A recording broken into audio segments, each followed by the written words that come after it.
तर जय भीम, जय शिवराय मित्रांनो.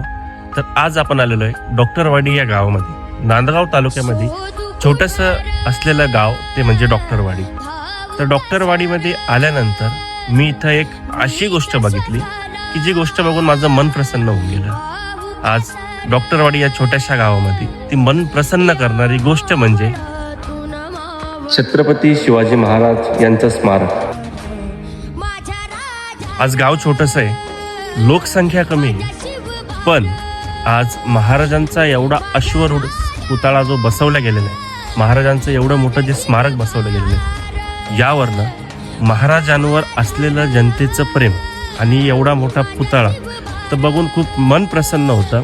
आणि जनता जास्त नाही आहे, गाव पण छोटे आहे, पण महाराजांचा एवढा मोठा अश्वरूढ पुतळा इथं बसवला गेलेला आहे. आणि त्याचप्रमाणे नुसतं महाराजांचं स्मारक बांधलंच नाही, तर आज इथं महाराजांच्या स्मारकांची नीटनेटकी काळजी घेतली जाते.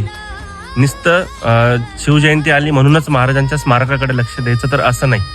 तुम्ही बघू शकता पाठीमागे इथं महाराजांच्या स्मारकाची नेटकेपणे काळजी घेतल्या गेलेली. इथं साफसफाई पण नीट ठेवण्यात आलेली आणि सुशोभीकरण पण खूप छानपणे केलेलं आहे. तर खरंच आज डॉक्टरवाडीच्या जनतेचं, सर्वसामान्य जनतेचं आज मनापासून मी खरंच खूप मनापासून धन्यवाद करतो की आज इथं यांनी एवढी चांगली गोष्ट केलेली आहे. सर्वांस धन्यवाद.